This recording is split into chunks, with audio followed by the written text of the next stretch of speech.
Bienvenue sur 13e rue pour de nouveaux faits Carl Zéro. Aujourd'hui, nous sommes à Bruxelles, sur la Grand Place, en Belgique, où en 1998 va démarrer une affaire absolument sordide, dont aujourd'hui encore, on n'a pas le fin mot. Une affaire particulièrement douloureuse, puisqu'il s'agit de sévices sexuels infligés à des enfants, le tout filmé en vidéo et diffusé dans un CD-ROM, appelé le CD-ROM de Zandvoort. Le journaliste qui a sorti le scoop en 2000, dans l'Humanité, Serge Garde, a accepté de rouvrir pour nous ce dossier, qui, vous allez le voir, est particulièrement troublant.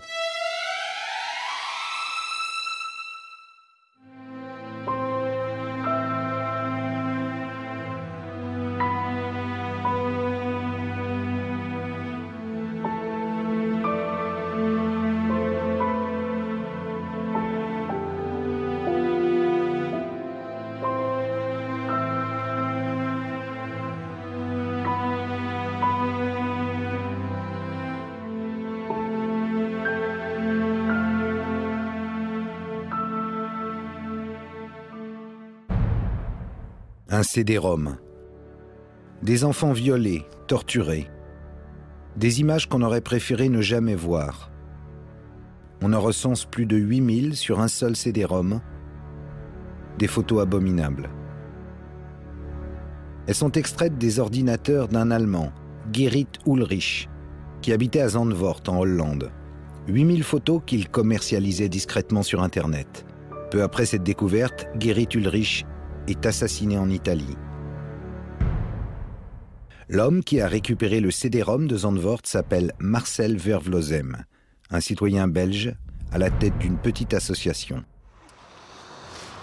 Nous sommes devant la prison de Turnhout, à quelques kilomètres d'Anvers, en Belgique. Là où Marcel Vervlossem est en prison actuellement, il purge une peine de 3 ans et demi de prison pour des viols commis sur des mineurs. C'est lui qui a récupéré le fameux CD-ROM de Zandvoort. Alors, Marcel Vervlossem, héros ou salaud? Et que cache cette affaire de CD-ROM?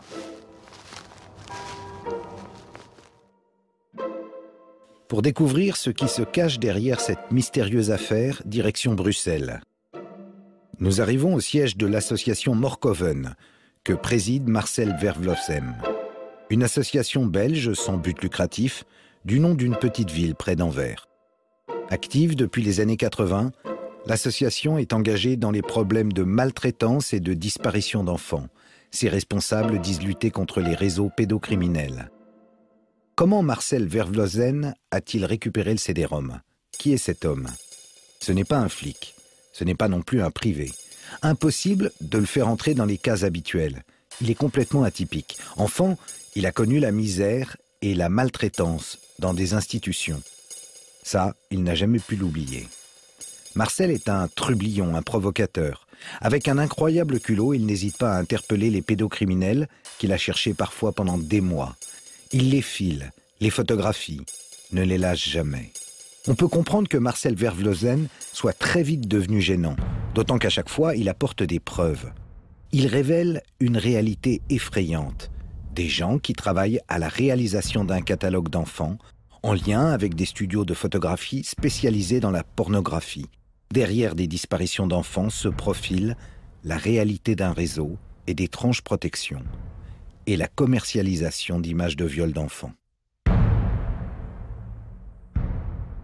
On voit dans tous nos dossiers que c'est une branche de la criminalité ordinaire. C'est une branche plus risquée qui rapporte plus. Plus c'est horrible, le plus ça se vend. Et le plus ça se vend cher. Le soft, c'est 250 €. Le dur, c'est 450 €. C'était dans les prix 98. C'est 450 €. Le 27 juillet 1993, Manuel Schadwald disparaît à Berlin, à l'âge de 12 ans.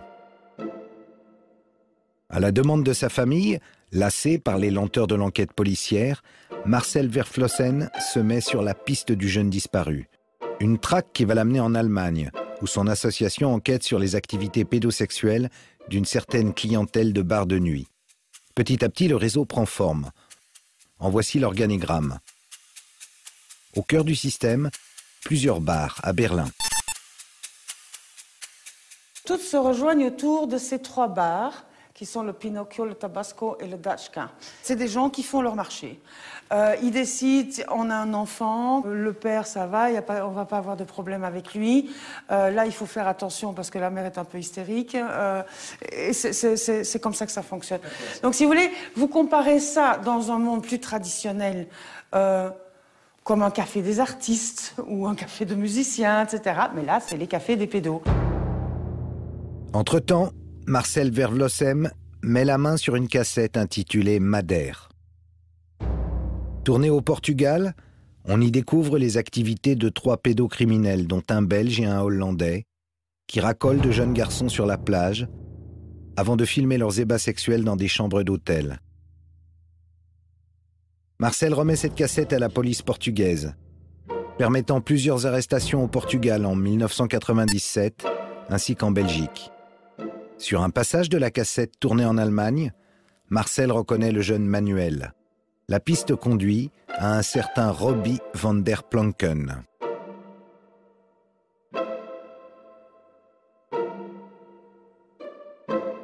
Robbie a été prostitué à 12 ans.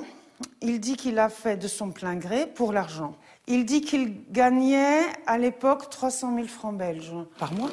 Robbie, une ancienne petite victime, engluée dans le réseau en qualité de rabatteur. Marcel le rencontre à Amsterdam, en compagnie de José Dessart, un journaliste de la RTBF. La rencontre est filmée. Marcel connaît si bien le dossier qu'il parvient à déstabiliser Robbie qui finit par parler du jeune Manuel. Je ne savais pas encore que Manuel avait 12 ans et demi ou 13 ans, car je m'en suis toujours tenu à un âge minimum de 14-15 ans. En fait, 14 ans est encore trop jeune. On a beaucoup d'ennuis à Amsterdam et à Rotterdam avec la police des mœurs, si on traite avec des jeunes de cet âge-là. Pour détourner l'attention sur d'autres, Robbie parle. Il décrit les activités du réseau. Des snuff movies où l'on filme la mise à mort d'enfants, Robbie dit n'en avoir jamais vu. Mais il reconnaît le tournage de films hard, où la vie des enfants est en danger.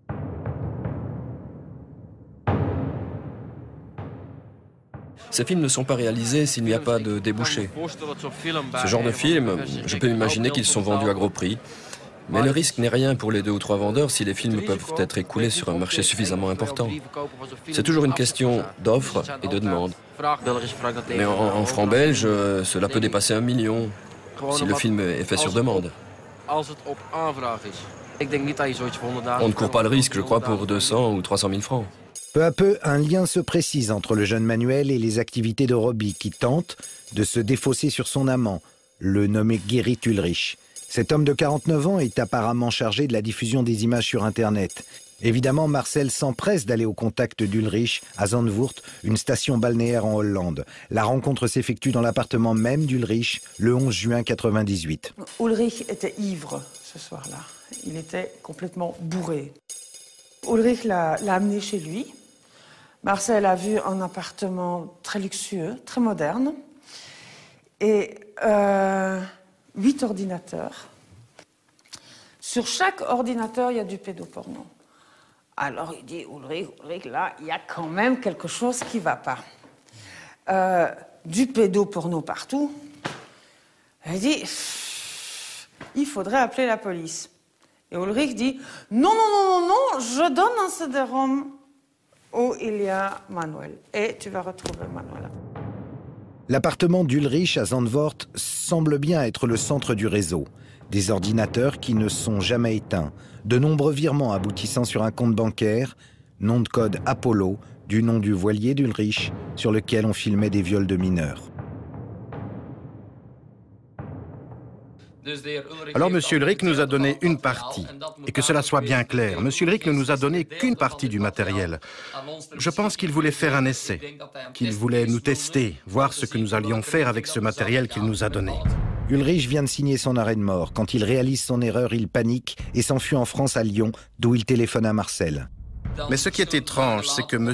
Ulrich nous a téléphoné quelques jours plus tard, de Lyon, comme il l'a dit lui-même, pour nous dire où se trouvait sa cachette secrète. Chez Ulrich, à Zandvoort, on retrouve sous le plancher des vêtements d'enfants et des centaines de milliers d'images pédocriminelles sur des CD-ROM. Ulrich, lui, s'enfuit en Italie, où il va être assassiné par Robbie van der Planken. Mon avis personnel est que Ulrich a été éliminé parce que, je le suppose, il n'a pas eu seulement un contact avec nous, mais il a probablement cherché d'autres contacts aussi pour pouvoir quitter le milieu. Marcel ne retrouve pas Manuel sur les CD-ROM. En revanche, il découvre des milliers de photos d'enfants violentés, tableaux de chasse de trafiquants pervers. Photo après photo, une galerie de l'indicible. Des viols et des tortures d'enfants. Des viols de bébés. Que faire de ces CD-ROM? Puisqu'il est en Hollande, Marcel Vervlossen va remettre le premier CD-ROM à la police néerlandaise qui va en tirer un fichier de portrait. Puis, il rentre en Belgique et après avoir pris soin d'en faire une copie pour son association, il en remet une autre à la police belge. Marcel espérait que la justice allait enquêter sur ce réseau Zandvoort. Cruelle illusion. Non seulement l'affaire Zandvoort va être enterrée, mais la justice va le harceler et finir par le condamner. Comment expliquer ce retournement de situation? Au moment où Marcel révèle l'affaire de Zandvoort, triste hasard de calendrier, la Belgique s'enfonce dans une crise profonde. Rappelez-vous, c'était 4 ans avant l'affaire de Zandvoort. Un fait divers qui va devenir un immense scandale au point de déchirer la Belgique et d'ébranler largement ses institutions. Car ce qu'on découvre après l'arrestation de Marc Dutroux est tellement inimaginable que toutes les consciences vont en être traumatisées. Ici en Belgique, bien sûr, mais aussi en France et dans toute l'Europe.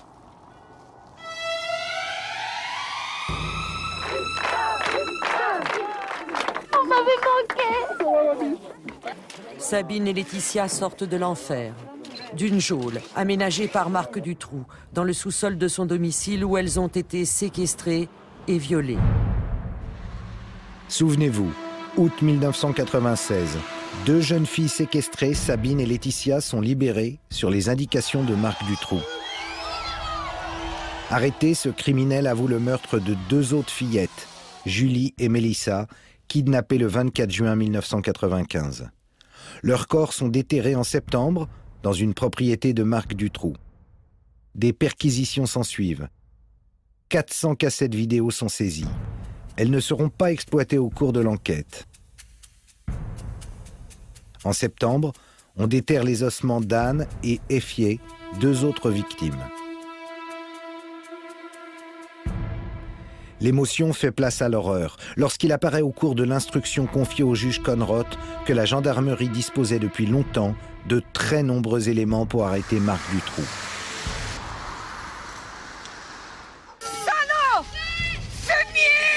Un certain Michel Nioul est associé aux agissements de Dutroux. Qui est Michel Nioul? Un personnage de la haute société qui n'a jamais caché qu'il organisait des parties fines réservées aux Gotha belges. Pourquoi Marc Dutroux, petit trafiquant, minable voleur de voitures, est-il en relation avec Nioul? Dutroux est-il un pervers qui chasse des fillettes pour lui-même, ou est-il le pourvoyeur de partous de la bonne société? L'hypothèse d'un réseau est au cœur de l'enquête. Après tout, peut-être y a-t-il d'autres victimes vivantes, des témoins? Et que fait le juge d'instruction, le juge Conroth? Il va avoir une idée qui n'a pas souvent cours. Il va lancer un appel à témoins à toute la Belgique. Il va donner un numéro vert. Il va assurer aux gens qui ont des informations l'anonymat. Bien sûr, il faudra qu'elles donnent leur identité à la justice, mais elle ne sera pas divulguée, leur identité. Et il va recevoir des tas de coups de fil.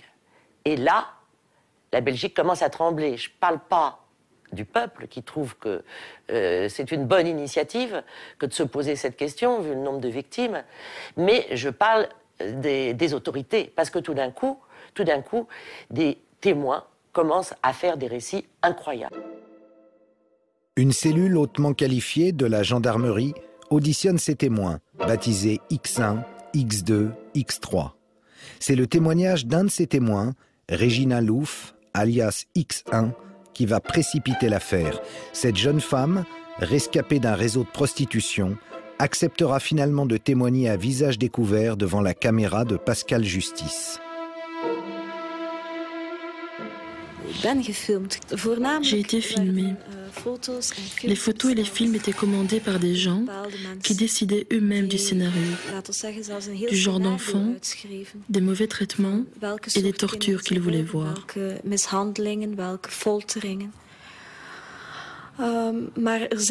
il y avait également des photos et des films commerciaux qui devaient simplement être distribués dans un réseau de pédophiles beaucoup plus conventionnel. Au début, il y avait des enfants amenés par leur famille, qui étaient préparés à être abusés. Ensuite, on est passé à des enfants kidnappés dans la rue. Ils étaient terrorisés et les abuseurs aimaient ça. Prendre des enfants dans la rue représentait un risque énorme, mais ça rendait le jeu encore plus excitant. Et on va avoir des convictions, c'est que non seulement on la rencontre elle, mais on en rencontre d'autres, c'est qu'il y a des lieux qui se croisent, c'est qu'il y a des témoignages qui se croisent, alors que ces jeunes femmes ne se connaissent pas.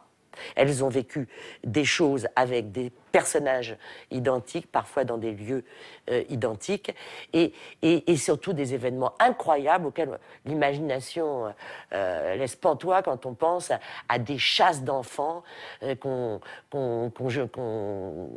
laissait courir dehors nus, qu'on essayait d'attraper, enfin des trucs, des horreurs. Et tout ça aurait été fait dans une société bourgeoise, pour ne pas dire plus.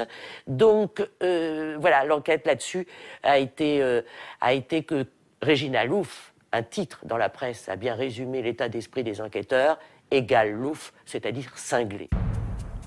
Les témoins X font peur. Régina Louf est diffamée, discréditée. L'équipe de gendarmes concernée est mise au placard. L'opinion publique se hérisse. Il y a deux communautés en Belgique. Et cette union, elle est fragile.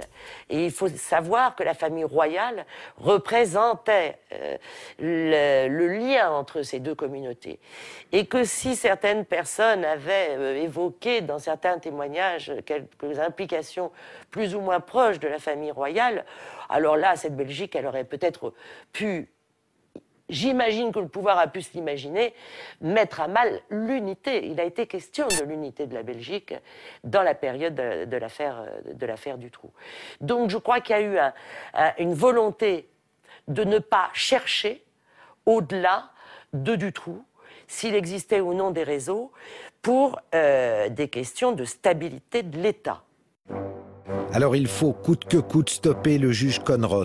Le premier prétexte fera l'affaire. Justement, le juge est photographié lors d'un dîner de soutien aux victimes de Dutroux. Le juge Conrot est dessaisi, au motif qu'il ne serait pas impartial. Bonjour, la Cour de cassation vient de trancher. Elle ordonne le dessaisissement du juge Conrot, mais c'est important. Le peuple belge en colère descend dans la rue pour protester contre l'éviction du juge Conrot, qu'il considère comme le héros qui a libéré Sabine et Laetitia, le seul qui ose s'attaquer aux puissants. Le 30 octobre 1996, 350 000 personnes, selon la police, défilent silencieusement dans les rues de Bruxelles. Du jamais vu. Une marche blanche canalisant une colère dans la dignité. Puis, les mois passent. L'affaire Dutroux va être réécrite par un nouveau juge d'instruction, le juge Langlois. Dutroux devient un prédateur solitaire. Les réseaux n'existent pas. Encore faut-il convaincre l'opinion publique. Alors que la presse s'était engouffrée dans l'idée que peut-être derrière il y avait des réseaux, tout d'un coup, la majorité de la presse va se retourner pour dire que non, Dutroux, c'est un pervers solitaire. Il va y avoir deux clans dans ce pays, ceux qui vont croire aux réseaux, qu'on va appeler les comploteurs, et puis ceux qui n'y croient pas. Et on les appelle les croyants et les non-croyants. En Belgique, après 1996, qu'on se le dise, il n'y a plus de réseau. Et c'est malheureusement dans cette période que Marcel Vervlossen révèle l'existence du CD-ROM de Zandvoort. Le plus mauvais moment au mauvais endroit. Le dossier Zandvoort est enterré en Belgique, mais voilà qu'il réapparaît en France. Serge, le CD-ROM apparaît en 98 et toi tu en parles le 24 février 2000. Pourquoi attendre? À l'automne 1999, je suis en Belgique. J'enquête sur ce qui se passe dans l'affaire du Trou. Il y a des choses un peu bizarres. Je veux voir ça d'un peu plus près. Et puis, quelqu'un qui est assez proche de l'enquête me dit « Vous devriez téléphoner à tel numéro, etc. » Je téléphone. Je finis par rencontrer des gens qui me donnent un fichier. Voilà. Un fichier établi à partir d'un CD-ROM. Et c'est comme ça que je découvre. On voit des visages d'enfants. Voilà, on voit des visages d'enfants. C'est un document sérieux, il a été établi par la police hollandaise. Et quand je découvre ça, ma première réaction, c'est qui sont ces enfants? Et puis, qu'est-ce qu'on fait pour les retrouver? S'ils sont là, c'est qu'ils sont en danger, parce que ce sont des portraits qui sont tirés d'images de viol, d'images de violences sexuelles sur des enfants. S'agit-il d'une manipulation? En novembre 1999, Serge Garde est en possession du fichier papier. Il se méfie et veut absolument vérifier que les photos du fichier papier de la police hollandaise correspondent bien au CD-ROM de Zandvoort. Des vérifications qui vont durer 3 mois. Une fois la filiation établie entre le CD-ROM et le fichier papier, arrive enfin le moment crucial de la publication. Est-ce que tu subis des pressions quand tu proposes à l'Humanité, qui est ton journal à l'époque, de sortir l'enquête? Non. Non. Je suis soutenu par la rédaction en chef.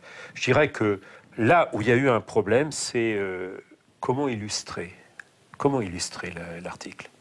C'est qu'il n'était pas question de publier des photos. Mais comment montrer que ça existe sans révéler les photos? Là, on a eu une hésitation, mais pendant 3 jours. Et alors? Avant de trouver une solution.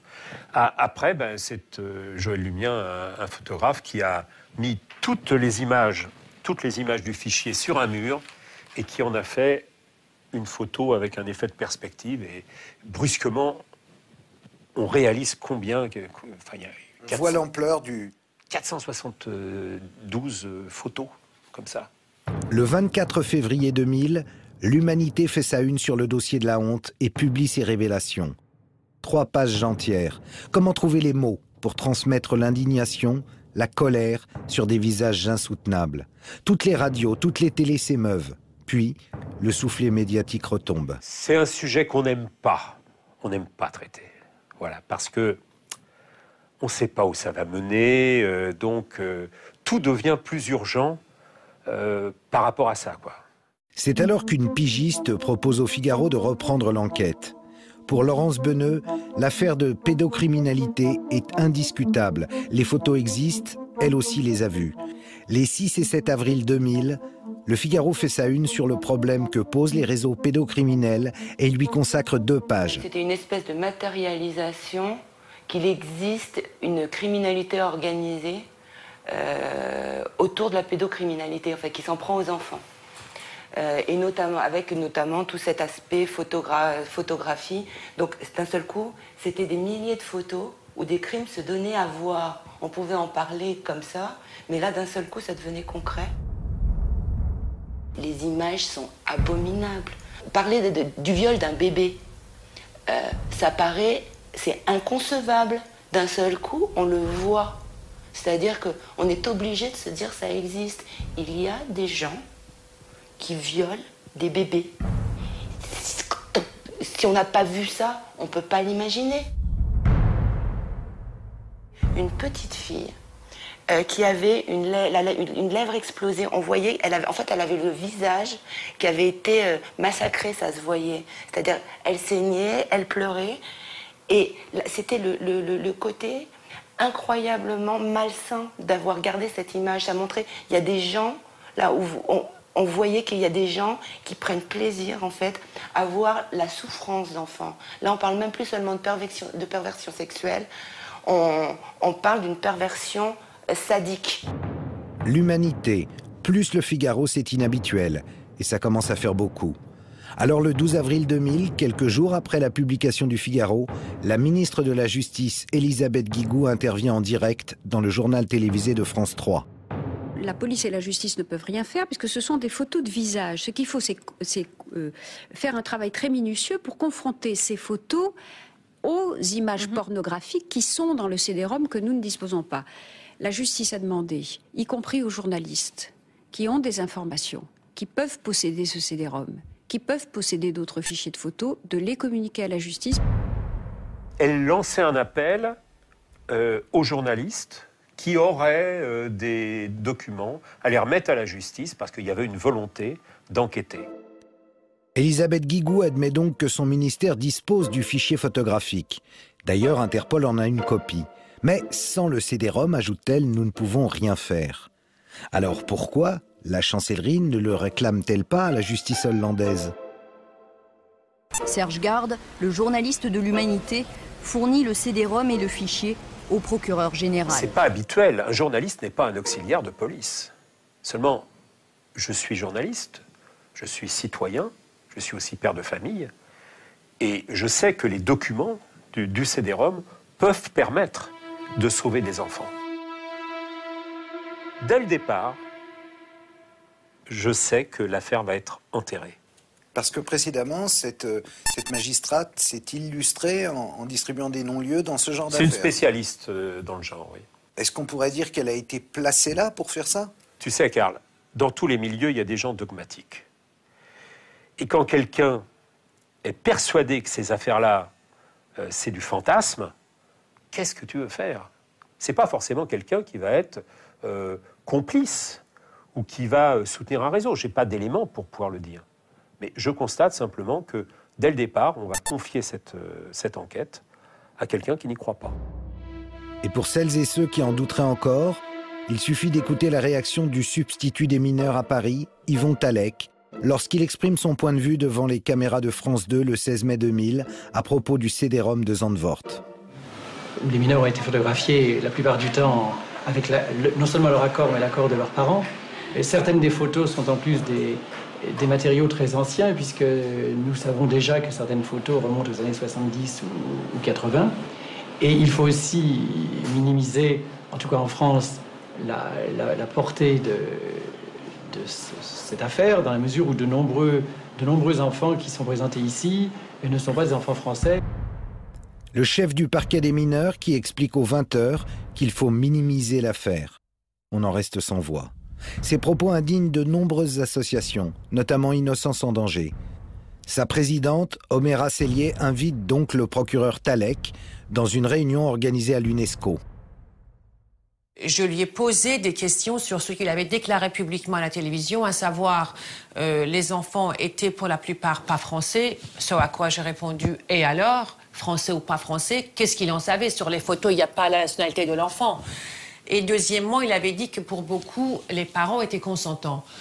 Et ce à quoi j'avais dit, et alors, ça veut dire que si les parents veulent prostituer leur enfant, en France, on est d'accord avec ça.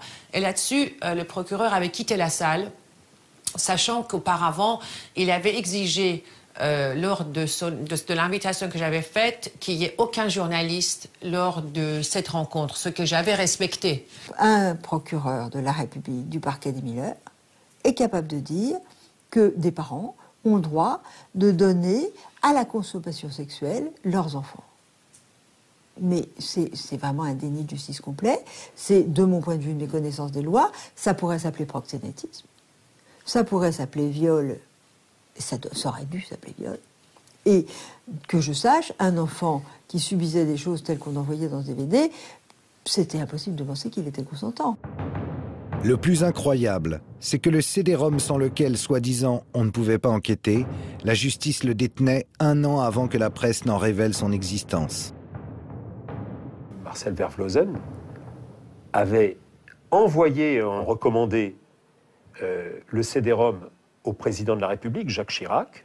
Et Jacques Chirac, très logiquement, normalement, il avait renvoyé le CD-ROM, il l'avait fait suivre Place Vendôme à la chancellerie.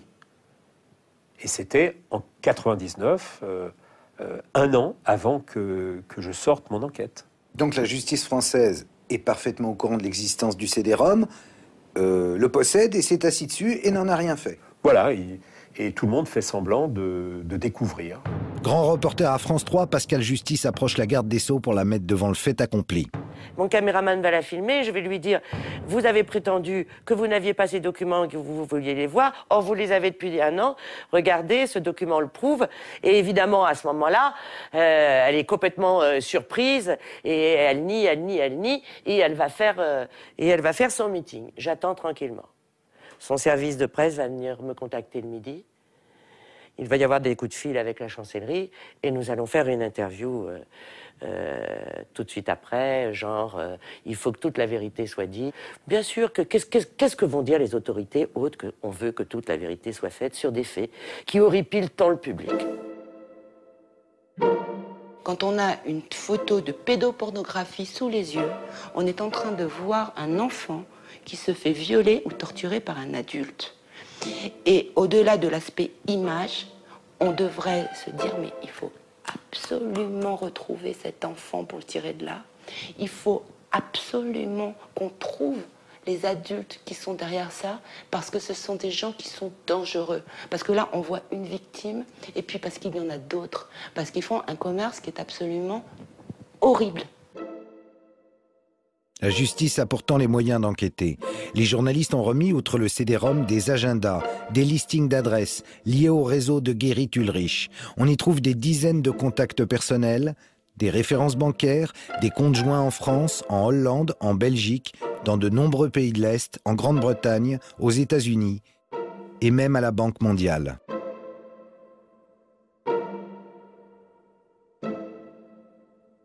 Et j'apprendrai en lisant des articles dans la presse parisienne, c'est-à-dire que les confrères ont été informés par le parquet que ces carnets d'adresses ne contenaient que des adresses de boulangers, de coiffeurs, enfin des adresses sans intérêt. Sans intérêt pour la justice. Qu'elle nous explique qu'elle n'a pas les moyens de remonter ses pistes, ce serait préoccupant mais crédible. Mais affirmer que ces documents sont sans intérêt confine à la désinformation. Par ailleurs, ce qu'on n'avait pas prévu au ministère, c'est que dès la publication de l'enquête, le téléphone n'arrêtait pas de sonner au standard de l'humanité. Les journalistes ont reçu des centaines de personnes qui souhaitaient venir consulter le fichier. Évidemment, je n'ai pas compté, je ne m'attendais pas à un tel raz-de-marée, mais c'est peut-être 150, 200 personnes qui sont venues au journal pour voir le fichier parce qu'ils avaient des craintes, parce que il y en a qui sont venus des États-Unis, de Floride. Brusquement, on voyait à quel point il y avait une réelle inquiétude et que ça concernait énormément de monde. Donc, à la fois, on espérait des reconnaissances et en même temps, on les redoutait parce que faut mesurer ce que c'est hein, quand vous avez des parents, une mère qui brusquement met son doigt sur une photo en disant « c'est mon fils ». Voilà. Et c'est arrivé. C'est arrivé une première fois, et puis ensuite une deuxième fois, et puis après, c'était... Toutes les personnes qui demandent à voir le fichier de Zandvoort sont inquiètes à propos d'enfants soit disparus, soit présumés victimes de violences sexuelles. Plusieurs dossiers judiciaires sont ouverts. Toutes ces personnes sont en quête de vérité, comme ce pédiatre. Un troublant témoignage.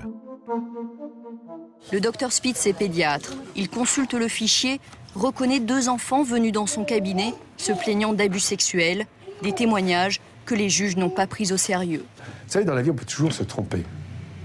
Mais là, trop, c'est trop. Parce que l'enfant m'a dit quand même, il y a plus d'1 an. Et il y a des messieurs qui prennent des photos. Et ils dessinent des caméras sur ces dessins. C'est un hasard, c'est bizarre quand même. Et on le retrouve en photo.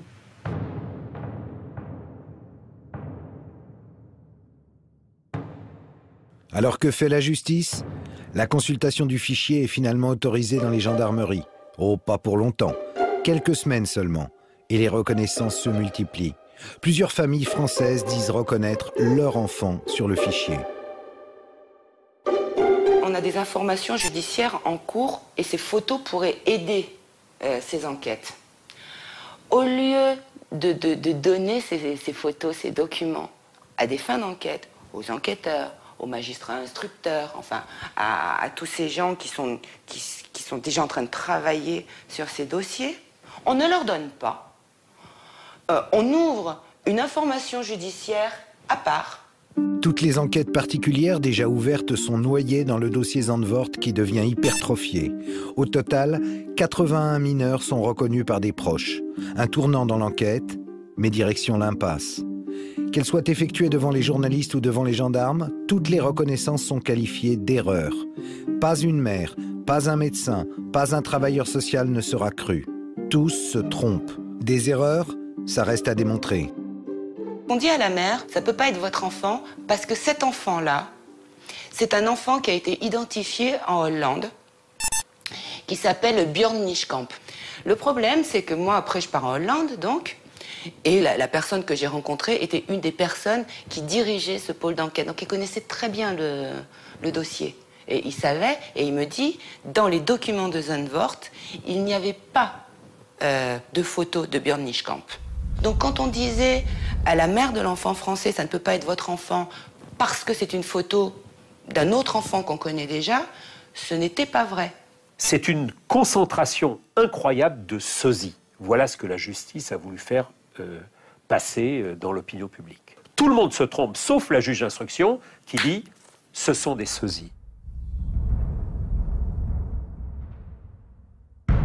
Elle reconnaît son enfant sur 2 photos. Elle dit c'est lui, là. Sur les 25 photos de la série, il y en a que 23 qui ont été expertisées. Donc on lui disait que c'était pas son enfant. Elle disait pas le contraire.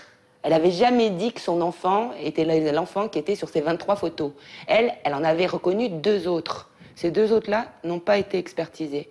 Elle a donc demandé une contre-expertise pour rectifier l'erreur. Oui, mais on lui a refusé la contre-expertise. D'abord, la justice se saisit parce qu'elle est obligée de se saisir. C'est-à-dire qu'il y a un tel mouvement populaire, il y a une telle incompréhension que forcément, ils sont obligés de se saisir. Ils ne pouvaient pas ne pas dire « on va s'en occuper, on va vérifier ». Ils étaient obligés. Et puis très très vite, même tellement vite qu'on se dit « mais ils n'ont pas eu le temps de vérifier quoi que ce soit », ou alors ils font du travail très très inhabituel, parce qu'on avait quand même cette habitude lourde de la lenteur, de la pesanteur, de la difficulté de la justice dans ces affaires-là. Vous pensez que la justice traîne? Vous vous trompez. L'affaire a éclaté en France en 2000 donc. Un an plus tard, 81 mineurs sont reconnus par leurs proches. En 2003, la juge d'instruction rend une ordonnance de non-lieu. Dans ce non-lieu, il y a 81 personnes qui ont dit « je connais cet enfant-là ». Il y en a qui font l'objet d'une ligne, d'une seule ligne, c'est-à-dire qu'il n'y a même pas eu d'enquête, d'une seule ligne. Et à ces 81 personnes, à un moment, on a dit il y a non-lieu. C'est 81 non-lieux dans un seul. Du point de vue du droit, c'est extraordinaire.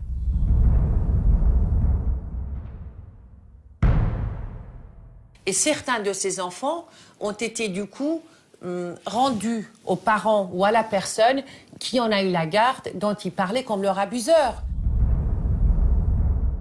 Ces enfants ont été tellement ballottés, tellement broyés, tellement pas crus, tellement détruits, et ont été témoins de la destruction de leur famille autour d'eux, à cause du fait qu'ils avaient parlé d'un abus sexuel, qu'ils m'ont dit, ils sont plusieurs à m'avoir dit, j'aurais jamais dû parler. Ils l'ont dit avec des mots différents, mais c'est ça qu'ils ont dit.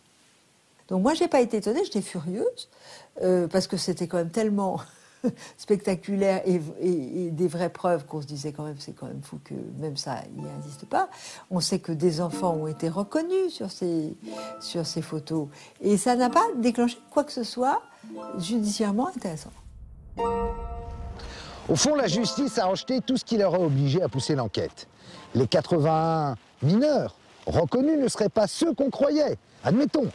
Mais s'il y a une erreur sur la personne, alors dans ce cas-là, il n'empêche que derrière chaque photo se trouve bien un enfant réel. Et on en revient à la question qu'on se pose depuis le départ, depuis le début de l'enquête.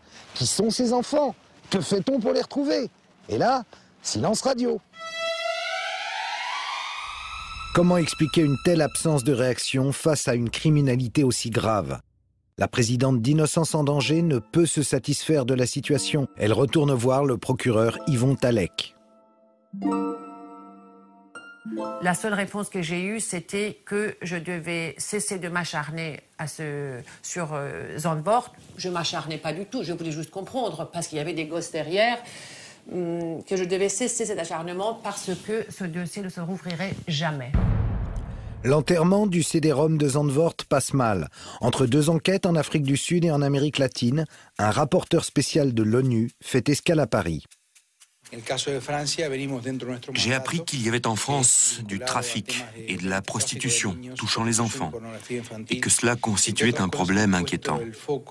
Il y a eu aussi des plaintes et des dénonciations précises de mères qui se disent poursuivies par des groupes pouvant être assimilés à des mafias ou à des loges organisant la pornographie infantile. Dans son rapport, Juan Miguel Petit pointe des questions préoccupantes. Le refus d'envisager l'existence de réseaux. La brigade des mineurs a émis des doutes quant à l'existence de réseaux pornographiques impliquant des enfants. On doute donc, tout en reconnaissant les protections dont bénéficient certaines personnes impliquées dans ces activités.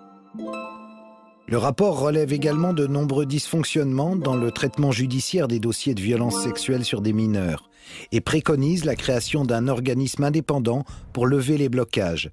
Cette proposition urgente, selon l'ONU, n'a jamais connu le moindre début d'application. À la direction centrale de la police judiciaire, on ne partage pas l'inquiétude du rapporteur de l'ONU. Cette histoire de réseau criminel, c'est vraiment le fantasme par excellence des journalistes, des associations, tout ce qu'on veut. Mais le fait est qu'il y en a peut-être, en tout cas on n'a jamais démantelé en France. Jamais démantelé en France. Le commissaire a la mémoire courte. Dans l'émotion soulevée par l'affaire Dutroux, 3 réseaux français ont été démantelés en quelques mois. Toro Bravo, réseau franco-colombien découvert en 96, 67 personnes impliquées. L'opération Achille en 97, qui permet 48 interpellations.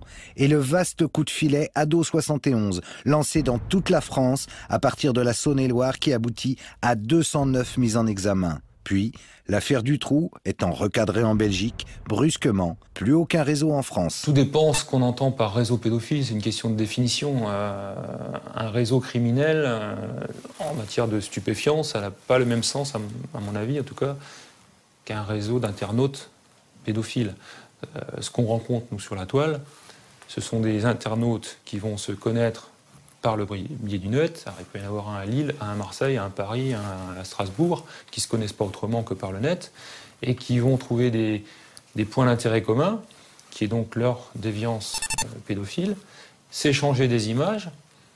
On en est là, dans ces réseaux français, entre guillemets, qui vont déborder aussi largement les frontières de l'Hexagone. En termes de production, nous n'avons pas actuellement, en dehors de quelques sites que je qualifierais d'artisanaux, nous n'avons pas en France de réseaux criminels qui vont enlever des enfants, les soumettre à des abus sexuels, filmer ou photographier et ensuite diffuser ça sur Internet. On n'en a pas en France, on n'en a pas dans la plupart des autres pays européens, excepté tous les pays de l'ancien bloc de l'Est. En résumé, les réseaux pédocriminels n'existent pas, puisqu'ils ne ressemblent pas au réseau de Cosa Nostra. Mais qui a prétendu que les réseaux pédocriminels devaient ressembler aux réseaux mafieux classiques? Finalement, on ne risque pas de trouver ce qu'on ne cherche pas. Et pourquoi chercherait-on ce qui n'existe pas, puisque c'est un fantasme? Ce qui est frappant, c'est que de l'aveu même de la police, c'est qu'il n'existe en France aucun chiffre, aucune étude concernant la pédocriminalité. En France, il n'y a pas d'étude qui ait pu être établie sur les bénéfices illégaux, illicites, tirés par les producteurs d'images qui mettent ça en ligne.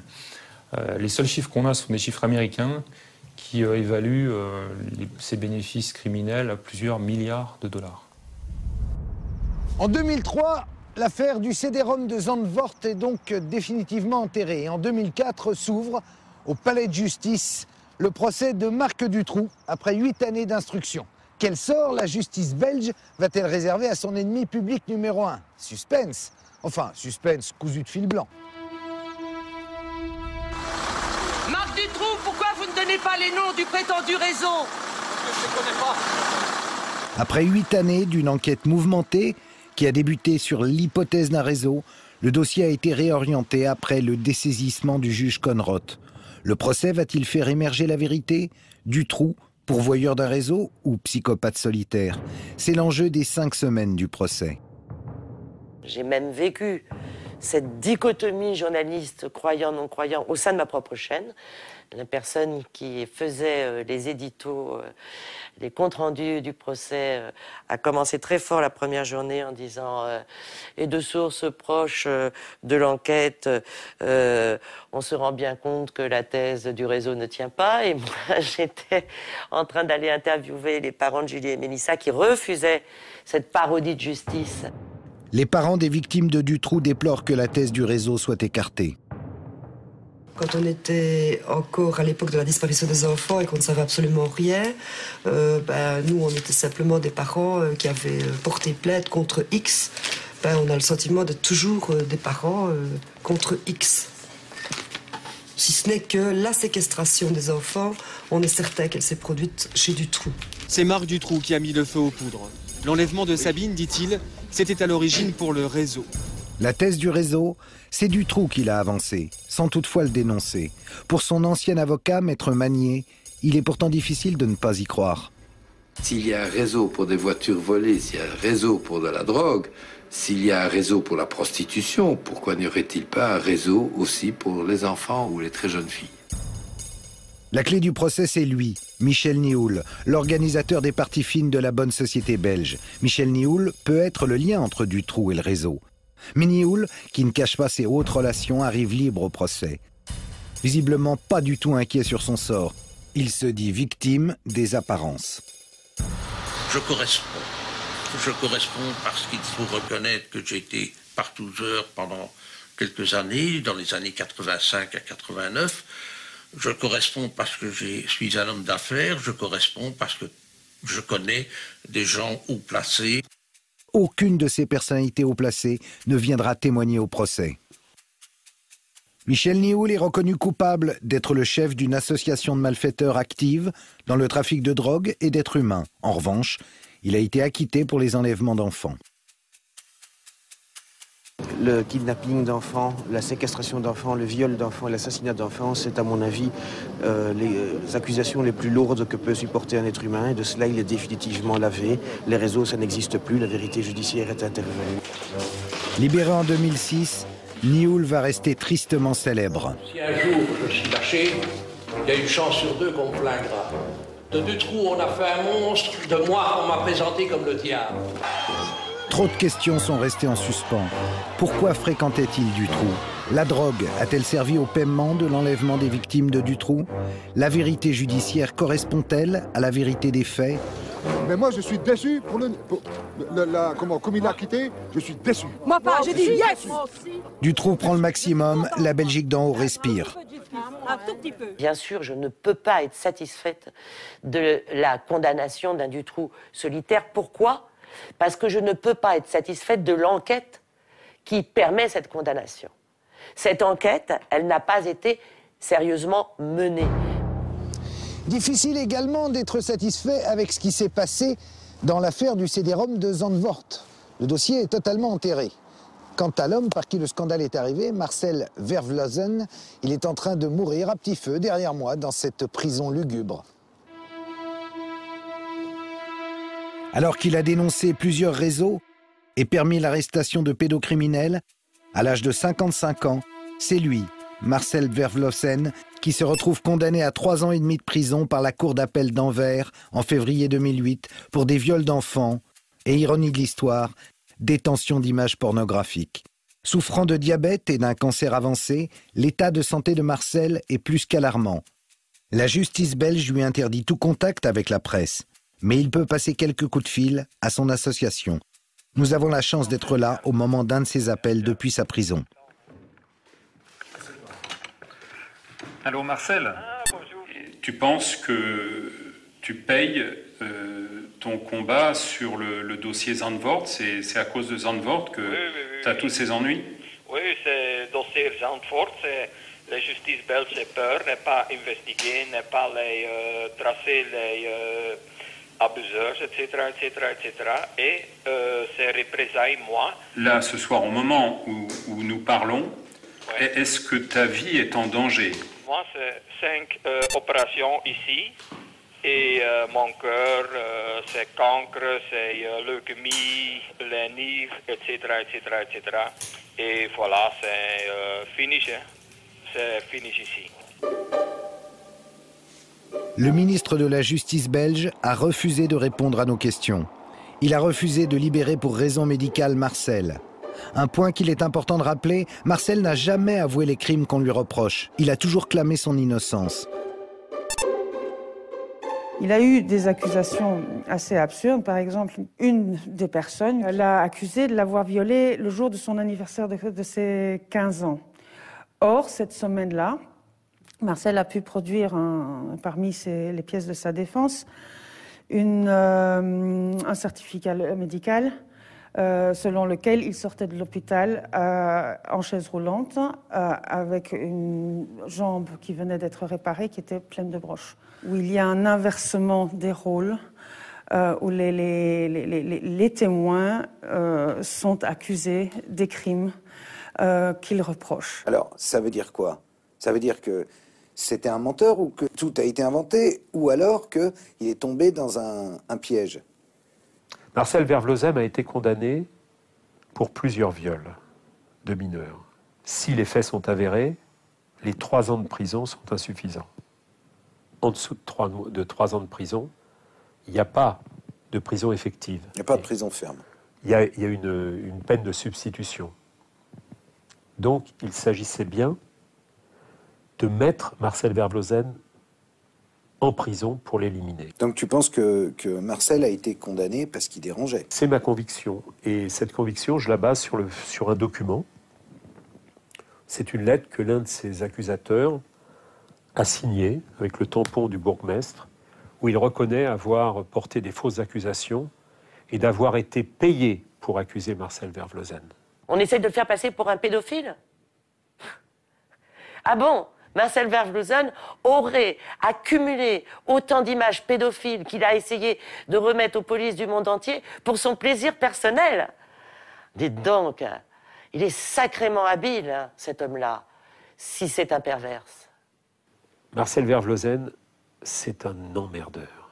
Il a révélé, en pleine affaire du trou, des choses qu'il n'était plus possible de voir ou de montrer. Et il le paye. On l'a dit, c'est un emmerdeur, Marcel. Lorsqu'il révèle au grand public l'existence du CD-ROM en 98, de nombreuses informations lui parviennent du monde entier. Il en transmet certaines à plusieurs autorités européennes, dont la France. Ces informations pouvaient nourrir plusieurs dossiers d'instruction en cours. Mais le dossier Zandvoort est classé sans suite. Cette inertie va peser sur certaines célèbres affaires de pédocriminalité en France. En 2005, un méga procès débouche sur 62 condamnations à Angers. Zandvoort ne sera pas évoqué. Dommage. 5 enfants identifiés sur le fichier étaient de la région. Rappelez-vous aussi l'affaire des 7 jeunes filles disparues dans l'Yonne. 7 jeunes filles confiées à la DAS. Et l'enquête, enterrée pendant 20 ans, malgré l'acharnement du gendarme Jambert, cruellement isolée. Comment expliquer que 2 des disparus aient pu être reconnus sur le fichier de Zandvoort?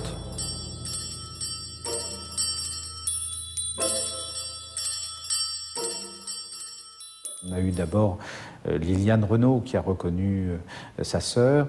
Liliane est une jeune femme très fragile, très touchée par l'histoire, mais elle a eu d'une certaine manière un flash, reconnu sa sœur de profil. Et puis ensuite, Francine Lemoine a reconnu sa mère. Elle était toute petite quand sa mère a disparu. Et une autre personne de la famille Lemoine a reconnu également la mère de Francine Lemoine. Donc ça faisait beaucoup de reconnaissance, d'une certaine manière, comme si ces jeunes femmes qui avaient disparu il y a longtemps renaissaient au travers de ces photos avec une sorte d'espoir. Puisqu'elles étaient dans un fichier, puisqu'elles étaient dans un CD-ROM quelque part, on pouvait espérer qu'on pourrait les retrouver.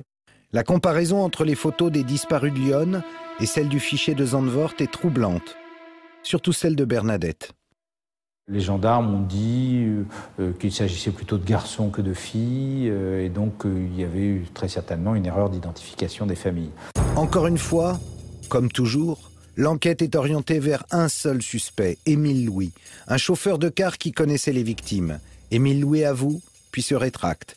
Mais un faisceau d'indices l'accable. Si les photos des 2 disparus apparaissent sur le fichier de la police hollandaise, la thèse du pervers solitaire est sacrément fragilisée. La piste de Zandvoort, écartée. Prédateur solitaire. Émile Louis est jugé et définitivement condamné. Comme Dutroux. Dommage qu'on n'ait pas posé la question. Si Émile Louis n'a jamais été un accro de l'Internet, comment expliquer que 2 des disparus se retrouvent identifiés sur le CD-ROM de Zandvoort?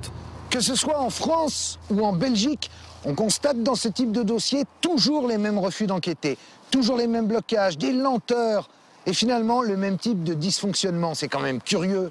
Que reste-t-il finalement de l'enquête de Zandvoort? Un non-lieu global, des parents qui se sont tous trompés en reconnaissant leurs gamins et une concentration extraordinaire de sosies. Finalement, dans cette affaire, le seul condamné, ça sera Marcel Vervloezem.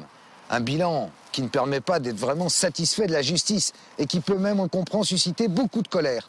Parce que dans ce dossier Zandvoort, comme dans d'autres, les grands oubliés, ce sont toujours les petites victimes, les enfants. Quand on regarde les milliers d'images du CD-ROM, on se surprend à penser que le phénomène pédocriminel est profondément sous-estimé, alors qu'il pose, et il faut le dire, un véritable problème de santé publique. En fait, depuis quand se préoccupe-t-on de l'état des enfants ? Évoquer les réseaux pédocriminels vous classe très vite dans la catégorie des crédules, voire des comploteurs. J'en sais quelque chose. Croire ou ne pas croire au CD-ROM, telle n'est pas la question. Le CD-ROM existe. Les enfants du CD-ROM ne sont pas virtuels. On les voit violés. Sauf à nous apprendre que ces victimes ont été retrouvées, personne ne peut affirmer qu'elles ont été activement recherchées. Comment expliquer cette indifférence? À bien y réfléchir, la prise en compte de la maltraitance des enfants, ça remonte à quand? Depuis quand en parle-t-on? Quand j'ai commencé à faire de la prévention des agressions sexuelles, en 86, on me disait « mais c'est dans les milieux ruraux ». Il n'y en a pas, ça n'existe pas. C'est des fantasmes. Toutes les petites filles ont toujours rêvé d'être sautées par leur papa.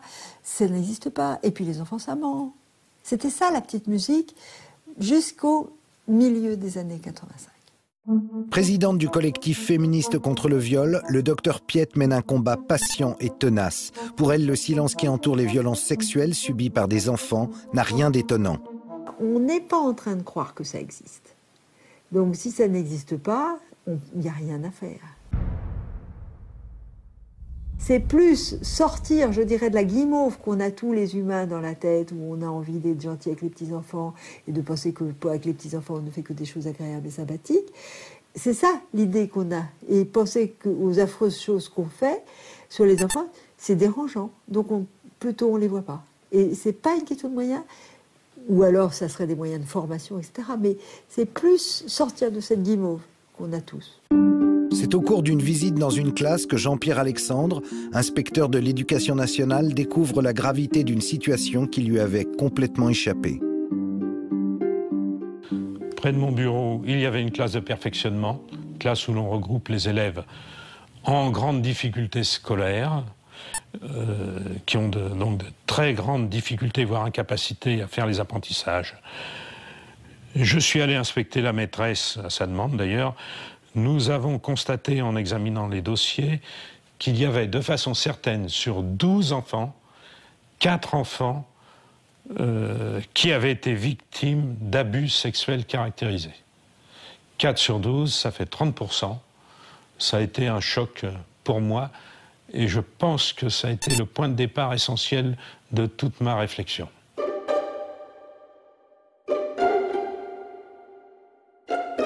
Dans cette circonscription que j'avais en charge, à faire entre 10 et 20 signalements par an. Donc, signalement de soupçons d'abus sexuels sur ces enfants dans le cadre familial.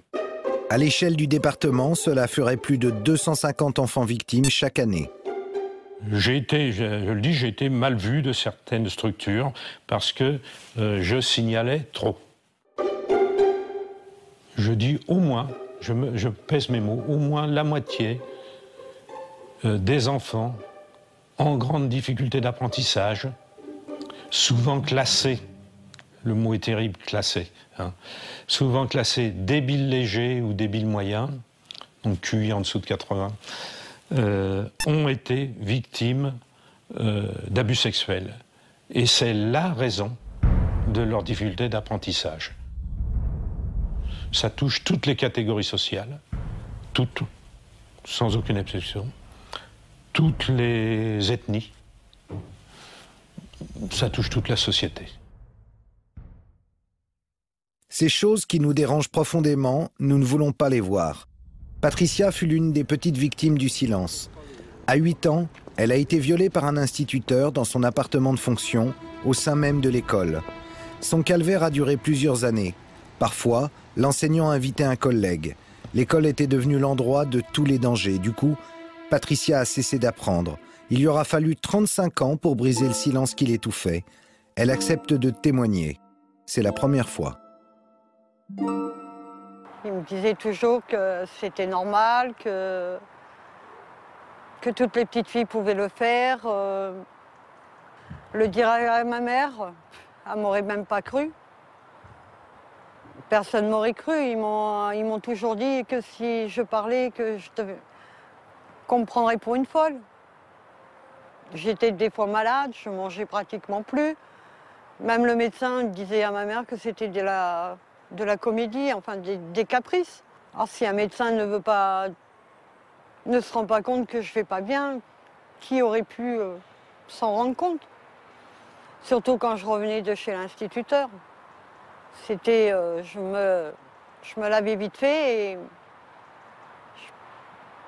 j'avais pas faim et j'allais me coucher. J'étais pas la victime, c'était moi la coupable. Le cas de Patricia est exemplaire. Elle n'a pas fait d'études, elle parle de sa vie passée en termes de gâchis. Le viol qu'elle a subi enfant a également rétréci son espace vital. Alors qu'elle habite à 50 km de Paris, c'est la première fois qu'elle vient dans la capitale. Depuis qu'elle a pu se libérer de son lourd secret, Patricia peut se reconstruire. Et puis je commence à me dire que c'était pas la faute de la petite fille que j'ai été, que c'était les salauds. Plus le temps passe, et puis je me dis la petite fille que j'ai été n'était pas coupable. Et en fait, on disait, nous, le tabou, c'est pas de violer son enfant, le tabou, c'est que ça se sache. Ça, c'est insupportable. Et en vrai, la faute, elle est sur la petite qui parle, elle n'est pas du tout sur le violeur. Et au fond, c'est ça qu'on est en train d'essayer de casser. Et on se rend compte que c'était tellement profondément ancré, tellement ancien, que c'est trop violent pour les gens. Les réactions à l'arrestation de Roman Polanski nous offrent un formidable miroir des ambiguïtés de la société française. Le viol d'une fillette, une simple affaire de mœurs, vieille de 30 ans. Le seul scandale, c'est l'arrestation du cinéaste. Pour Frédéric Mitterrand, ministre de la Culture, l'arrestation du cinéaste est épouvantable et dénuée de sens. Un homme qui viole une petite fille, 13 ans, c'est une petite fille, hein. En tout cas, c'est mineur. Par sodomie, avec drogue et alcool, qui a une affaire avec la justice du pays où il commet ça, et qui fuit. Le fait qu'il soit rattrapé 30 ans après, je veux dire, c'est assez légitime, puisqu'il n'a pas payé à ce moment-là. Et c'est pour ça que c'est très irritant que des ministres de l'État puissent dire, même pas grave, pour de rien. Ça c'est compliqué. Ainsi, Bernard Kouchner, ministre des Affaires étrangères, intervient auprès de son homologue aux États-Unis, Hillary Clinton, pour demander, ni plus ni moins, la libération de Polanski. Le nombre de procès de violeurs d'enfants a prodigieusement augmenté ces dernières années. Les condamnations sont de plus en plus lourdes. On pourrait en conclure qu'enfin, la société est sortie du déni et qu'elle a une réaction à la hauteur du phénomène criminel. Mais est-ce qu'on en est si sûr ? Pour le savoir, je vous propose de revenir quelques instants sur l'affaire du pédophile Francis Évrard. Vous savez, celui qui avait violé le petit Ennis, une affaire qui a vraiment défrayé la chronique. Il a fait la une de toute la presse. Il cristallise sur lui toutes les colères, tous les rejets. On le qualifie de monstre. Et c'est vrai, son crime est inexcusable. Quelques semaines après être sorti de prison pour des faits similaires, Le 15 août 2007, Francis Évrard enlève un garçon de 5 ans prénommé Ennis. Il l'enferme dans un box sordide où il va lui infliger des violences sexuelles. Fort heureusement, il n'a rien fait pour passer inaperçu. Évrard porte un bras en écharpe, dans un plâtre bleu, il arbore une casquette rouge, il prend un taxi avec l'enfant. Aussi, lorsque le dispositif alerte enlèvement est lancé sur toutes les télévisions, Évrard est vite retrouvé. Le petit Ennis est vivant. L'émotion est très forte dans tout le pays. C'est vrai qu'après le kidnapping de mon fils et après les retrouvailles, Madame Dati, la garde des Sceaux, est venue à notre domicile pour nous dire donc qu'elle était avec nous et que tout serait mis en œuvre pour que ça ne se reproduise plus. Ensuite, Monsieur le Président de la République, Monsieur Sarkozy, nous a reçus donc gentiment à l'Élysée, et éventuellement également pour nous donc proposer son soutien, nous dire qu'il serait à notre côté, qu'il nous comprenait, qu'il comprenait notre douleur, notre souffrance. Mais ça a été que ça. 2 ans plus tard, Francis Évrard, le violeur, est jugé par la cour d'assises à Douai. Le procès fait l'unanimité sur un point. Le cas Évrard démontre l'échec de la prise en charge des prédateurs sexuels. Évrard a passé la moitié de sa vie derrière les barreaux, sans être soigné. Aucun de ses passages en prison n'a empêché la récidive. Lorsqu'il est libéré, il n'obtient même pas de rendez-vous immédiat avec un psychologue. Ces pédophiles pervers ne sont ni des monstres, ni des diables. Ce sont des hommes qui ont eu une enfance. Bien souvent, cette enfance a été fracturée par des viols, très souvent. Et il est indispensable de pouvoir les prendre en charge sérieusement, ou alors on les enferme définitivement, on ne s'occupe plus de ces personnes et on les met au banc définitivement de la société. Évrard dit avoir été violé lorsqu'il était enfant. Il n'a pas été cru et n'a jamais eu de suivi psychologique. Et c'est une peine éliminatoire qui est prononcée contre lui. Il ne sortira probablement plus de prison. Et au fond, qu'est-ce que c'est un récidiviste? C'est jamais qu'un crétin qui s'est fait gauler 2 fois. Et si je réfléchis à la fonction que ça a, ce prédateur récidiviste, monstrueux, épouvantable, antifontable, eh ben c'est pour sortir de la tête ou pas réfléchir sur l'ensemble de ces viols qui sont commis, je dirais tranquillement, en dehors de toute sanction. Qu'est-ce que c'est un papa qui viole sa femme, sa fille, tous les soirs pendant 15 ans? Quand il tombe ce jour-là, ça va être un primo-délinquant. Et d'ailleurs, il sera en liberté jusqu'au jugement parce que c'est un primo-délinquant. Et au fond, s'attaquer comme ça au récidiviste, nous emmener la foule sur le récidiviste gravement dangereux, vilainement monstrueux, c'est là aussi pour banaliser l'ensemble de ces viols que vivent les victimes sans que personne s'y intéresse.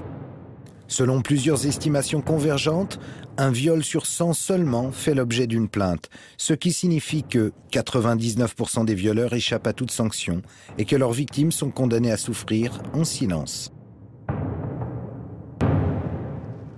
Combien sont-elles les victimes condamnées au silence? On est saisi de vertige quand on pense à l'immensité du problème et à la solitude de ces anciennes victimes. Pour la première fois aujourd'hui, un homme a décidé de témoigner face caméra, à visage découvert. Cet homme a été violé quand il était enfant et aujourd'hui, il nous décrit son attirance pour les petites filles. Badr Eddine ne veut plus vivre prisonnier du silence et de sa peur de passer à l'acte. Il se souvient précisément du jour où il a découvert son désir pour les fillettes. C'était chez ses parents, il avait 17 ans. Il y avait une amie de mes petites sœurs, je dirais 3-4 ans, je dirais même plutôt 3 ans. Et puis bon, la situation était comme elle était d'habitude, sauf que ce jour-là, à un moment donné, j'ai ressenti une très forte attirance à un moment donné pour cette petite fille et que j'ai été obligé de qualifier en moi-même, pour moi-même, d'attirance sexuelle. Il n'y avait pas de doute là-dessus. C'est exactement comme si un immeuble m'était tombé sur la tête. Il y a eu un changement radical, ça a été... C'est comme si j'avais été foudroyé. Et il y a eu un moment, quelques secondes, ou peut-être un peu plus, je ne savais plus qui j'étais, je ne savais plus où j'étais, je ne savais plus mon nom ni rien, j'étais totalement perdu. Et donc ça a été extrêmement violent pour moi sur l'instant, et j'ai absolument pas compris ce qui s'est passé. Et après cette grande violence, il y a eu un moment de calme où j'étais perdu, je ne savais plus du tout comment faire. Puis j'ai compris C'est-à-dire, j'ai compris ce qui s'était passé et je me suis dit, qu'est-ce qui vient de m'arriver, quoi. Voilà, exactement, qu'est-ce qui vient de m'arriver? S'il n'est jamais passé à l'acte, il a connu l'angoisse de céder à ses pulsions. Pendant 13 ans, il s'est cloîtré dans le silence. Lorsque j'ai voulu exprimer publiquement ça, trouver de l'aide, chercher du secours, j'ai eu des réactions qui m'ont assez interloqué. Je n'ai pas bien compris. Enfin, il y a eu un malentendu entre les personnes auxquelles je me suis adressé et mon désir à moi de faire connaître publiquement mon combat. Aucun médecin, aucun travailleur social n'a su répondre à sa demande. S'il avait violé une enfant, là, il y aurait eu une réponse connue. La prison, le lynchage médiatique. Une réponse éliminatoire qui ne règle aucun problème sur le fond. Je trouve qu'il y a dans la presse française le souci évidemment de publier de façon très large toutes les affaires sensationnelles qui font réagir viscéralement. Mais il faut dire, parce que c'est quelque chose qui est une réalité, qu'il y a beaucoup de personnes qui sont attirées par les enfants et qui sont abstinentes. Le docteur Stoléru est le premier scientifique chargé d'une recherche médicale en France sur la pédosexualité. Il nous apporte une confirmation. Il y a d'innombrables Badr Eddine qu'on ne veut pas voir. Badr Eddine, lui, pense détenir une solution en choisissant de ne plus se cacher. Le fait que dans mon quartier, toutes les personnes sachent que je suis sexuellement attiré par les petites filles, ça ne fait pas de moi quelqu'un qui devient un paria, quelqu'un qu'il faut montrer du doigt en disant « Regardez, c'est ce pervers qui... Oui, ça, c'est le pédophile. » Non, c'est exactement le contraire. Ça veut dire que tous les enfants, toutes les petites filles de mon quartier vont être protégées. Non pas uniquement grâce à moi et au combat que je mène pour ne pas en arriver à violer un enfant, à agresser un enfant, mais aussi parce que toutes les personnes qui ont en charge un enfant le sauront. Et donc pourront gérer cette situation en même temps que moi. Badr Eddine a-t-il mesuré les risques en se plaçant sous le regard de ses voisins? Nous avons voulu flouter son visage, mais il a tenu à témoigner à visage découvert. Il a fait un immense travail sur lui-même en solitaire. Il raconte son combat dans un livre qu'il a auto-édité. Il s'appuie sur sa foi chrétienne pour tenir. Pour un Badr Eddine qui a privilégié une thérapie personnelle, combien d'autres pédosexuels sont en recherche d'une aide thérapeutique? Il est faux d'affirmer qu'en ce domaine, on a tout essayé et que rien ne marche. C'est même exactement le contraire. Il y a énormément de travaux sur la sexualité, sur les modèles de rongeurs, par exemple. Beaucoup. Mais dès qu'il s'agit d'humains, même pour une sexualité tout à fait, je dirais, hétérosexuelle entre adultes, ça pose déjà beaucoup de questions, beaucoup de problèmes. Alors quand il s'agit d'étudier le phénomène comme celui de la pédophilie, les choses sont encore plus difficiles. Effrayant. Jusqu'à ces dernières années, les étudiants en médecine ne recevaient aucune formation spécifique. Comment alors les médecins pourraient-ils déceler des violences sexuelles et aider les personnes en proie à ce type de fantasme? Je n'ai jamais eu de cours sur la pédophilie. Et au cours de mon internat ou de mon clinica, je n'ai jamais eu l'occasion de recevoir un patient pédophile, tout simplement. D'où le combat du docteur Stoléru pour la création d'un centre pour accueillir les patients, un lieu de recherche et de formation pour les professionnels. C'est en 2009 seulement que l'INSERM a financé la première étude scientifique sur la pédosexualité, une expérience menée par le docteur Stoléru et ses collaborateurs sur des volontaires soumis à un traitement associant la prise de médicaments à un suivi psychologique. Le sujet nous dit, cliniquement, je ne ressens plus d'attirance sexuelle pour les enfants et, sur un plan socio-professionnel, j'ai réussi à bien mieux m'intégrer, à trouver une activité professionnelle où je me sens beaucoup plus épanoui que je n'étais. Malgré des résultats prometteurs, que croyez-vous qu'il arriva? L'expérience a été interrompue, faute de patients, alors que des centaines de pédocriminels sortent chaque année de prison avec une obligation de soins. Même si l'administration pénitentiaire refuse de jouer le jeu, il était possible de recruter des patients grâce à la télévision, comme cela a été fait en Allemagne avec ce clip.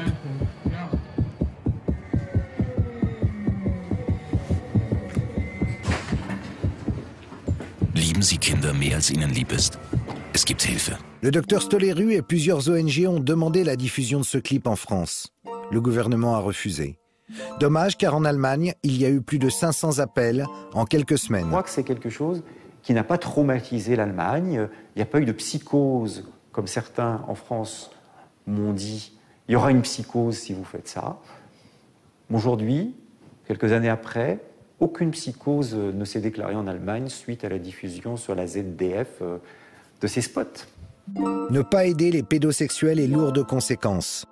S'il y a bien une chose qui est claire, après des années et des années de recherche internationale sur ces questions, c'est que dans environ, on va dire, 50% des cas d'agresseurs sexuels, on retrouve dans leurs antécédents le fait d'avoir eux-mêmes été victimes d'agressions sexuelles.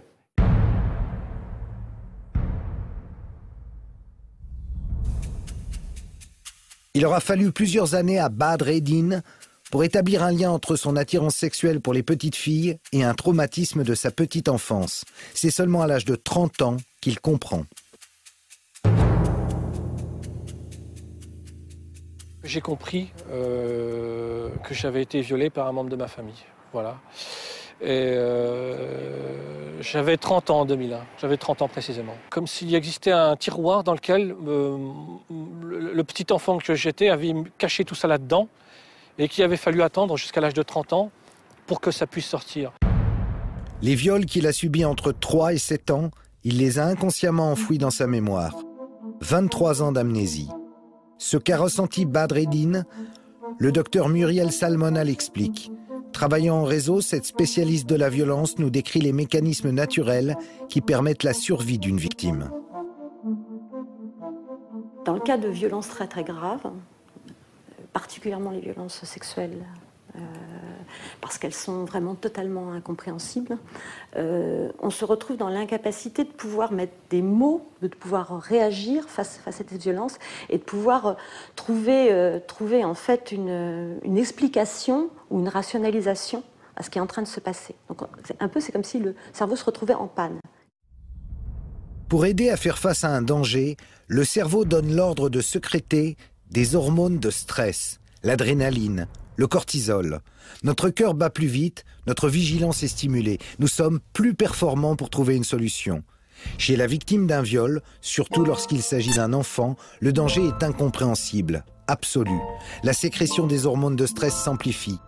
Mais là, ce sont des drogues dures. Juste avant l'overdose mortelle, le cerveau fait tout disjoncter et envoie de la morphine naturelle, les endorphines. Et soudain, la peur, la souffrance disparaissent. Ça donne vraiment l'impression d'être spectateur de la situation. C'est ce que décrivent les victimes, particulièrement de viol. C'est qu'elles elles voient ce qui se passe comme si ce n'était pas elles qui étaient attaquées, qui vivaient les violences, mais comme si elles étaient spectatrices de ces violences. Ça ne les concerne plus, puisqu'elles ne ressentent plus rien. La souffrance a peut-être disparu, mais elle reste intacte, enfouie, prête à rejaillir. Autrement dit, la victime porte en elle une véritable bombe à retardement, susceptible de la replonger à tout instant dans la souffrance du viol. Toute situation en lien avec les violences est susceptible de rallumer cette mémoire traumatique. Donc ça peut être une date, ça peut être un lieu, ça peut être une sensation, ça peut être voir une violence qui va rallumer cette mémoire traumatique et qui va faire revivre dans l'événement en l'état. C'est-à-dire qu'on le revit comme on était au moment du traumatisme. Quand vous êtes dans une situation où vous revivez les violences, que vous êtes dans un état de stress, d'effroi, de tension, l'impression que vous allez mourir, que c'est en train d'imploser à l'intérieur de vous, si ça disjoncte, on attend que la disjonction. Si la disjonction ne vient pas, il faut la faire venir. Faire disparaître l'atroce souffrance. Comment trouver un raccourci pour arriver à la disjonction ? Se mettre en danger par des conduites à risque, drogue, alcool. D'autres retournent la violence sur leur entourage, allant jusqu'à agresser des enfants.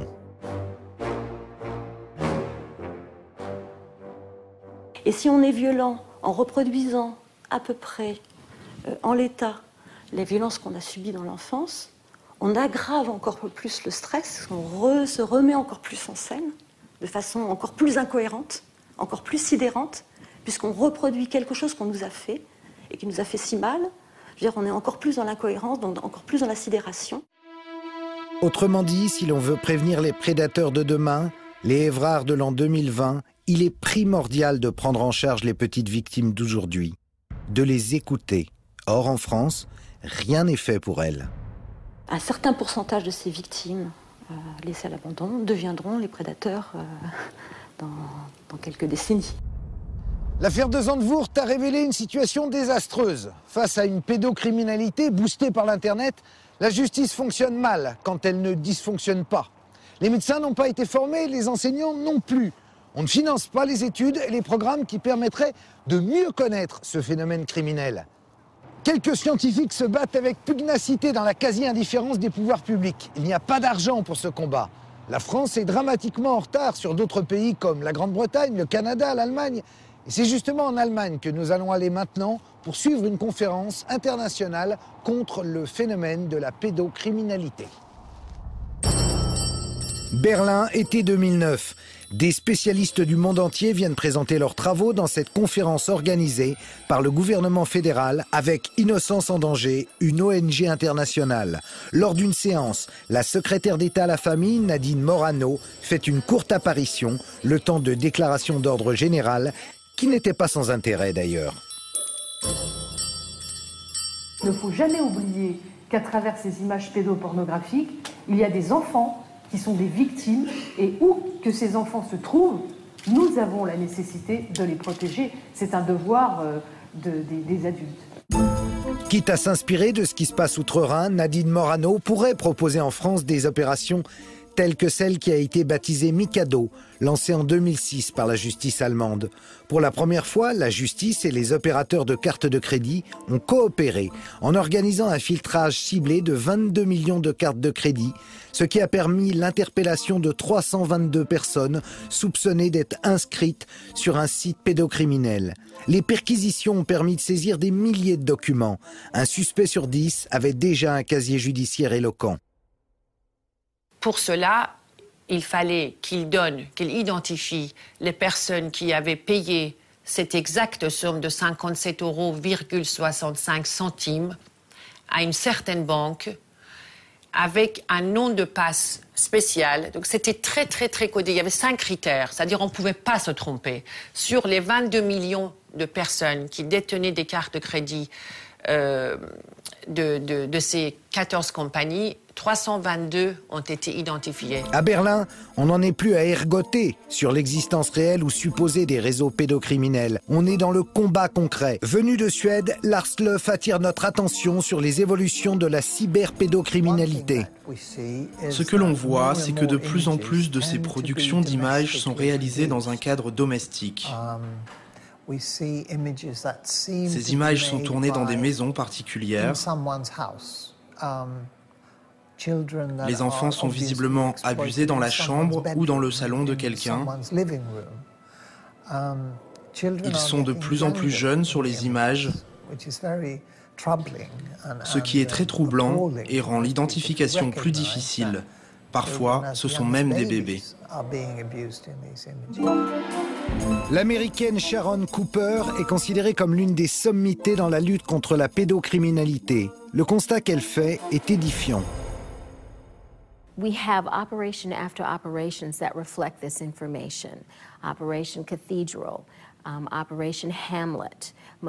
Chacune des opérations confirme nos informations. Il y a l'opération Cathédrale, l'opération Hamlet et Apollo aux États-Unis.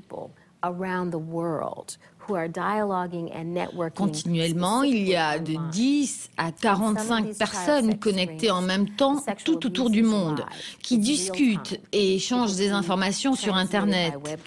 Dans la plupart des cas, les abus s'effectuent en direct, diffusés par les webcams. Il y a les abuseurs, des membres de la famille et ceux qui prennent du plaisir à regarder. Tous constituent un réseau. Fini l'époque des pédocriminels solitaires qui vendaient sous le manteau les photos ou les films 8 mm de viol d'enfants pour financer leur perversion. L'artisanat a été balayé par les nouvelles technologies. Aujourd'hui, un viol commis à domicile ou entre amis peut être commercialisé et visionné de l'autre côté de la planète. Avant, il y avait une victime, un abuseur. Les enfants avaient un secret, c'est qu'ils avaient été sexuellement abusés. Les recherches ont montré que les enfants exposaient leurs secrets au grand jour quand ils étaient prêts. Bien souvent, ce n'était pas pendant l'enfance. Les victimes faisaient des révélations à l'âge adulte, quand ils sentaient que l'abus était suffisamment loin pour en parler. Avec l'Internet, le secret de l'enfant n'en est plus un. L'abus devient visible. Oui, visible, et parfois même dans le monde entier.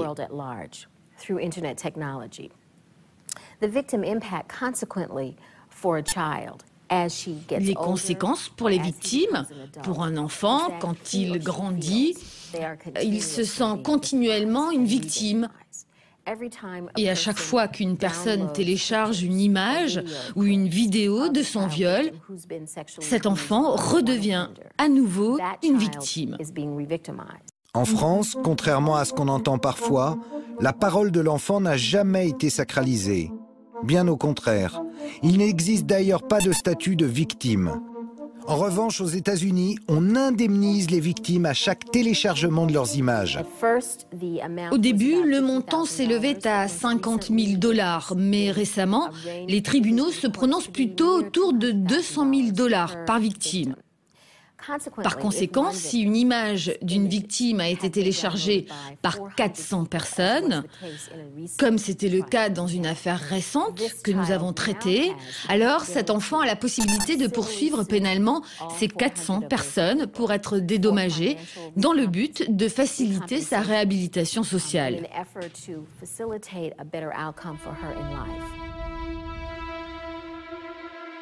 On entend souvent dire que la vie d'un enfant violé est fichue.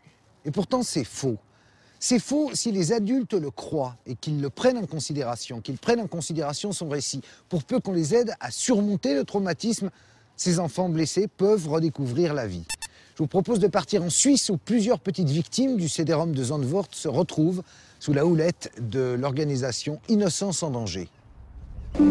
Gstaad, en Suisse.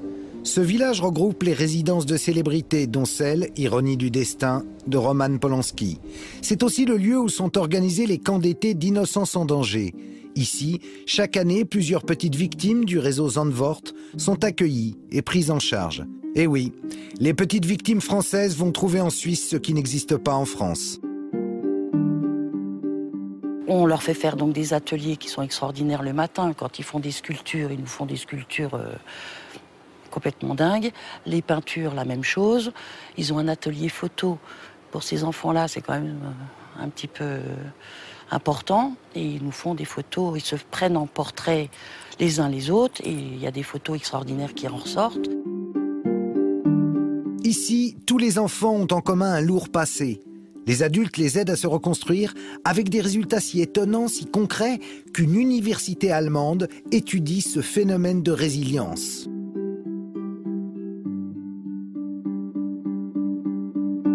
Lorsque, il y a 3-4 ans, ils sont venus pour la première fois, c'était des enfants qui avaient des problèmes scolaires, des problèmes de communication, des problèmes énormes de concentration, des problèmes de confiance. Rien que le fait que quelqu'un les aide à mettre une veste ou lasser une chaussure est difficile à se mélanger aux autres. Aujourd'hui, je ne peux absolument pas faire la différence entre ces enfants et les enfants qui n'ont pas d'histoire. Au terme de cette enquête, on voudrait tous sortir de la guimauve ambiante, comme le soulignait le docteur Piette. Mais la guimauve, nos voisins européens semblent décider à en sortir plus vite que nous. Pourtant, il suffirait d'une volonté politique pour que les choses s'améliorent. Pour en revenir à l'affaire qui nous a emmenés jusque-là, l'affaire de Zandvoort, peut-on se satisfaire de voir les CD-ROM enfermés dans une armoire? Car au début, Serge Garde n'en avait qu'un, mais à l'issue de son enquête, aujourd'hui, il se trouve en possession de centaines de milliers de documents pédocriminels, tous retrouvés à Zandvoort sur les ordinateurs de Gerrit Ulrich. Ou bien la justice me les demande en bonne et due forme, et je les lui remets, ou alors elle doit me mettre en examen pour détention de matériel pédopornographique. Donc tu vas finir comme Marcel en prison. J'en doute. Pour l'instant, en France, c'est plutôt l'étouffoir.